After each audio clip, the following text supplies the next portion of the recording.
In 1986, the shuttle Challenger exploded about 74 seconds after takeoff, killing all 7 astronauts inside. Or did it? It turns out that 6 of the 7 are still alive and kicking today. Ellison Onizuka claims to be his identical twin brother, Claude. Yeah, I've got an identical twin brother, Claude, too. The Challenger pilot, Mickey Smith, hasn't even bothered changing his name. He's now Professor Michael J. Smith of University of Wisconsin. Now, Krista McAuliffe was a bit of a sneaky one. She was the Challenger payload specialist, quite famous for being a teacher. It turns out during her astronaut days she was using her middle name, Krista, and now she goes by her first name, Sharon, and she's a Syracuse law professor. The Challenger commander, Francis Richard Scobie, is now Dick Scobie, which sounds like a rather unpleasant disease, CEO of Cows in Trees Limited. Judith Resnick, the Challenger mission specialist, again hasn't even bothered changing her name. She's a professor at Yale Law. And finally, Ronald McNair, another Challenger mission specialist, claims to be his identical twin brother, Carl McNair. What are the odds?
So there I was, just minding my own business, looking at Google Earth, and this big snow-covered monstrosity is staring me in the face like, why is that covered in snow? I look into Ireland and some other areas around it, Iceland. Ireland gets snow only once a year, 1 day a year. So I keep digging a little bit deeper, and I finally get underneath this cloud cover here, and a few images pop up. And I say, oh, images, what are they? Well, this is what you got, which I'm sure that looks familiar to you, right? Looks just like the pictures they give us of Mars. So I'm just kind of creeping around here and definitely noticing the same kind of undulation changes and same kind of rock, same kind of dirt. Only thing that's missing is that nice little red tint that they pay somebody $150,000 a year to put on there. But those mountains, those rocks, definitely exactly like we see on Mars. So I say, I wonder what they're doing out here. What is all this equipment for? I'm sure it can't be NASA, right? Whose orange Hummer is this? Okay, that looks like a NASA symbol. Well, let's dig a little further because I can't really see anything on here other than it certainly looks like a NASA symbol. And I can't read that. Tried. So this one here said roving the Arctic. So what is that? Doesn't make any sense. So pop in here. See if we can find anything. Again, same kind of mountains. That looks like the same kind of water I've seen before that I thought was water on Mars. Who knows? Zoom in. What's that? Oh, nothing. Just looked like it was funny. So I'll keep kind of going through here and see if it... What the...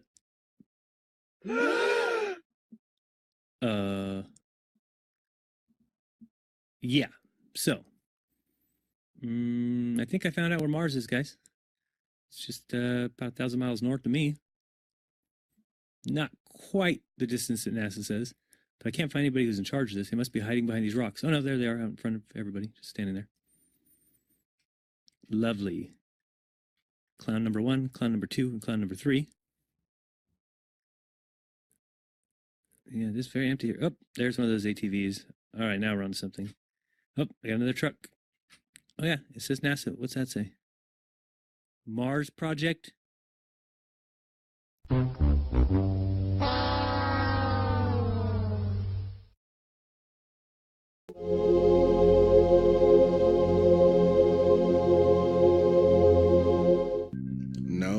not one picture of the Earth. Imagine that. Thousands of satellites supposedly orbiting the Earth. Why can't we get thousands of pictures? One shot with the whole Earth in it. We should have a channel on cable that shows the Earth rotating 24 hours a day, every day. Nope. Let's listen to NASA's very own Robert Simmons talk about how we get our fake pictures of Earth. Last week, scientists at NASA released this. The shot is compiled from data from NASA's VEERS instrument, which orbits the Earth about every 100 minutes, taking measurements of light coming off the planet. That can be translated into ribbons of imagery like this, and then into one of these. And this is just the latest in NASA's Earth from Space album, which may be one of the most mind-expanding collections of images in human history. And then in 2002, Blue Marble 2.0, NASA's Rob Simmons made this. Simmons' job is... It's primarily taking data and making pictures out of it. That's what this is, a composite of data sets from several different instruments translated into a picture. So we actually had to take clouds out. They stashed the clouds for later, went onto the ocean. That came from an instrument that measures phytoplankton in the sea. Where it was low, I colored it dark blue because they're low mostly in mid-oceans. And then where it was a little bit higher, it was like a little bit brighter green. Then add the clouds back in. There's a small problem with it because there's a very slight gap in between each orbit. So some of those are painted on. It is photoshopped, but it's has to be. Then there was another layer to sort of simulate the atmosphere. And then there's this little bright spot. It's called the specular highlight. So it's the reflection of sunlight off of water. Those are the pieces, but you can't just slap them all together. It just didn't look realistic. It looks kind of flat, or the clouds are sort of too see-through. So I just hit Command Z a lot. There's artistry to creating the world. What I imagine it to be. Unfortunately, I'm not an astronaut. I've never been to space. But I've looked at these images over and over again, trying to sort of get the essence of it. It is photoshopped, but it's has to be. It is photoshopped, but it's has to be. It is photoshopped, but it's has to be. It is photoshopped, but it's It has to be.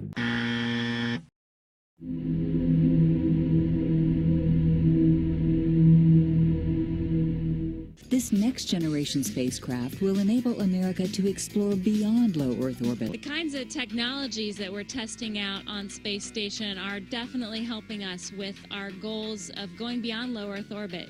Early in the next decade, a set of crewed flights will test and prove the systems required for exploration beyond low Earth orbit. The plan that NASA has is to build a rocket called SLS, which is a heavy lift rocket. It's something that is much bigger than what we have today, and it will be able to launch the Orion capsule with humans on board, as well as landers or other components to destinations beyond Earth orbit. Right now, we only can fly in Earth orbit. That's the farthest that we can go, and this new system that we're building is going to allow us to go beyond and hopefully take humans into the solar system to explore. So the moon, Mars, asteroids, there's a lot of destinations that we could go to, and we're building these building block components in order to allow us to do that eventually. We are headed 3,600 miles above Earth, 15 times higher from the planet than the International Space Station. As we get further away from Earth, we'll pass through the Van Allen belts, an area of dangerous radiation. Radiation like this could harm the guidance systems, onboard computers, or other electronics on Orion. Naturally, we have to pass through this danger zone twice, once up and once back. But Orion has protection. Shielding will be put to the test as the vehicle cuts through the waves of radiation. Sensors aboard will record radiation levels for scientists to study. We must solve these challenges before we send people through this region of space. We must solve these challenges before we send people through this region of space. We must solve these challenges before we send people through this region of space.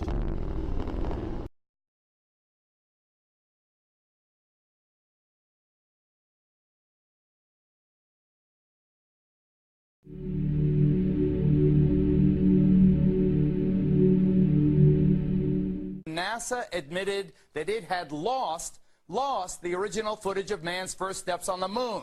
YouTube and watch A Funny Thing Happened on the Way to the Moon.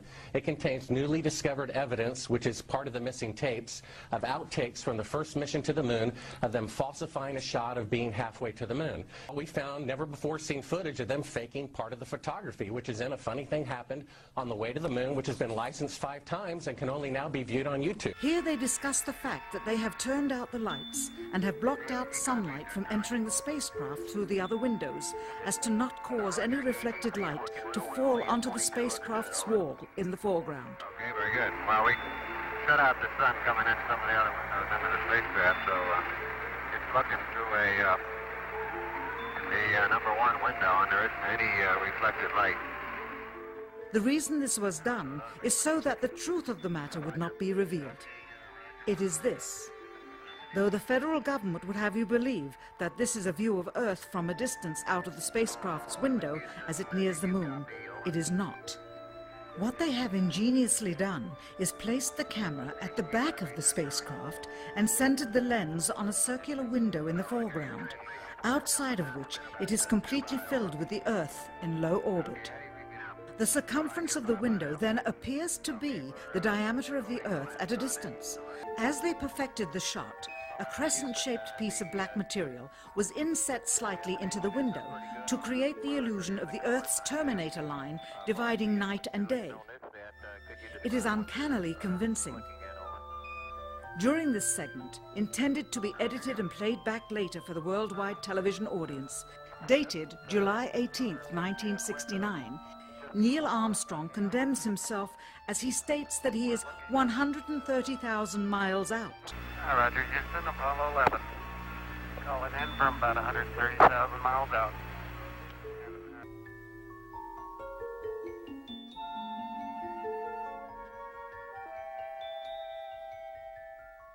Finally, the iris is opened up and you can see the real location of the camera and the very bright and near Earth out the window.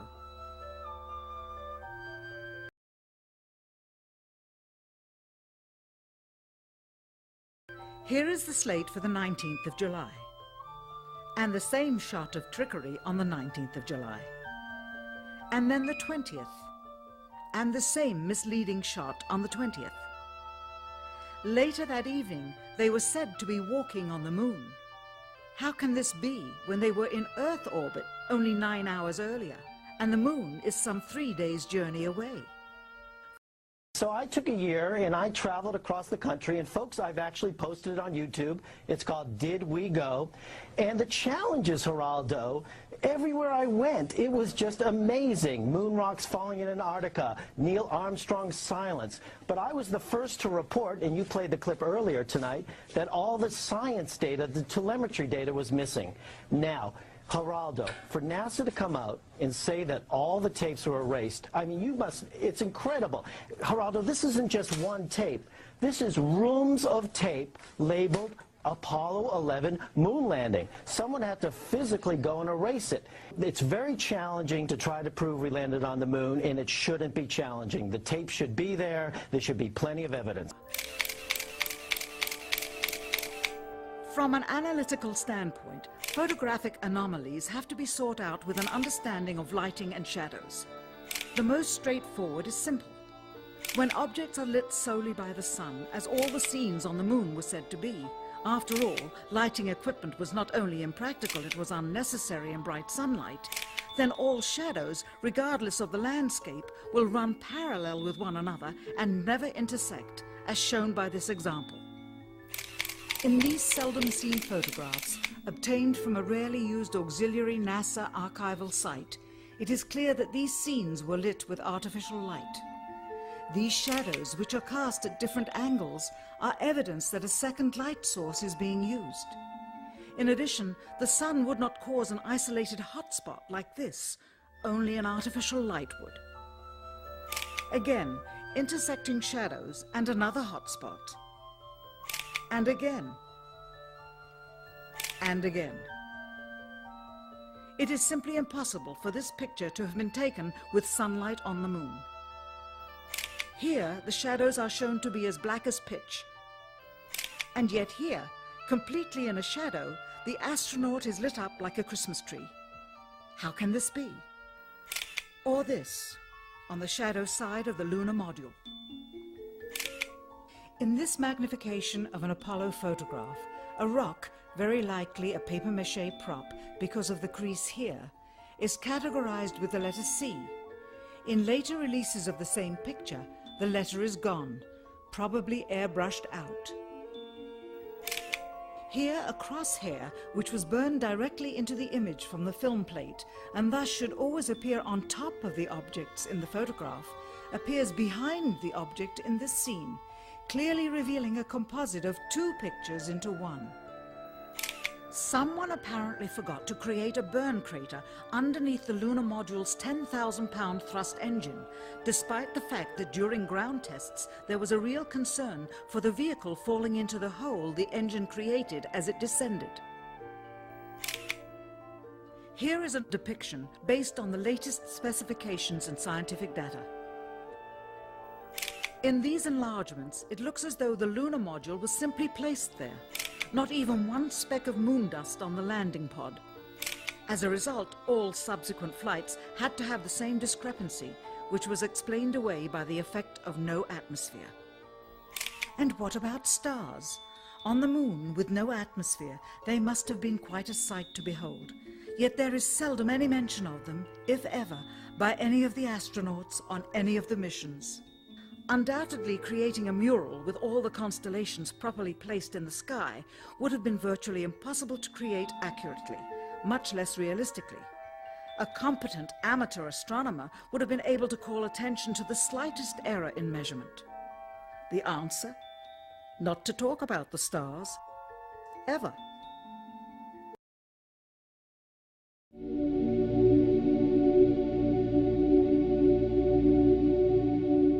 We were never able to see stars from the lunar surface or on the daylight side of the moon by eye without looking through the optics.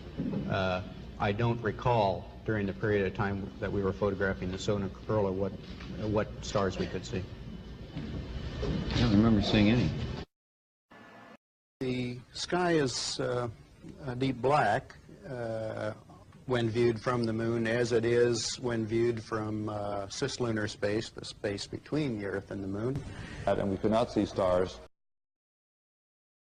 It's not a Which is black cool thing. void. I mean, it's black, but there's all kinds of little polka dots. There's all the stars there, and the cool thing is about it, you can see it during the day.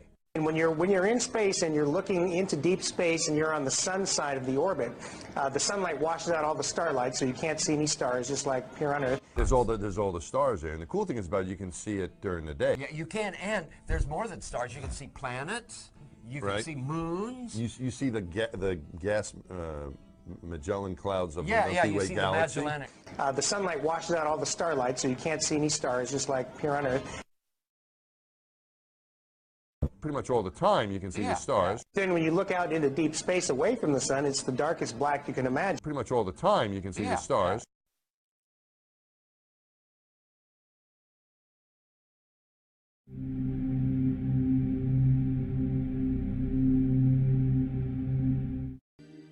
You would think there are rules on the International Space Station. For example, be careful with water next to electric devices. Their life depends on it. And I thought I'd show you how I do it. Let's see.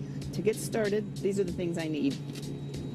A bag of warm water, a little no-rinse shampoo, towel, and my comb. What I like to do is start by just putting some hot water, squirting it onto my scalp. And I have a mirror here so I can kind of watch what I'm doing. Sometimes the water gets away from you, and you try and catch as much as you can. Here I am, and I got my water. So first of all, I'd like to show you how water behaves in weightlessness, which is kind of interesting. Of course, it doesn't fall down like it does on Earth, and it kind of tends to stick to your skin because of surface tension.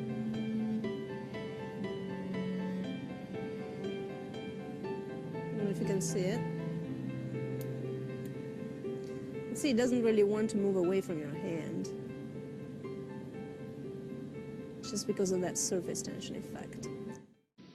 We have power bricks. You see all these things, this blue bricks for power supply. Just because it's a little bit difficult to control. So water is also very dangerous on the space station because we have a lot of electricity. So we need to be very careful not to spill it.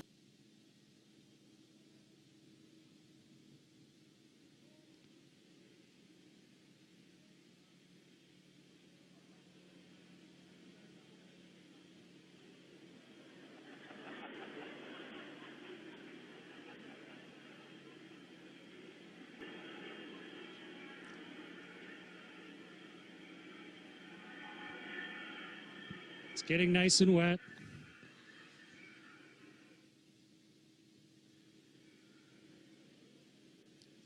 I want to make sure for the experiment that it's really soaking wet. Water is also very dangerous on the space station because we have a lot of electricity. So we need to be very careful not to spill it.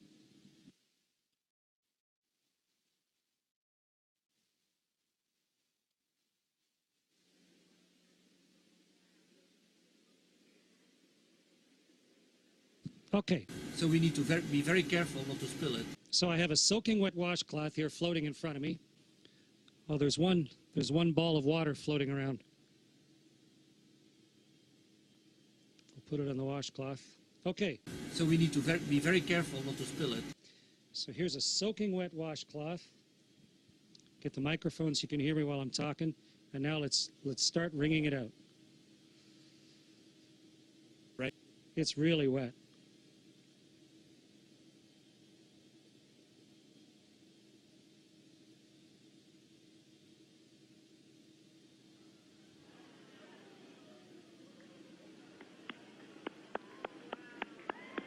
It's becoming a tube of water.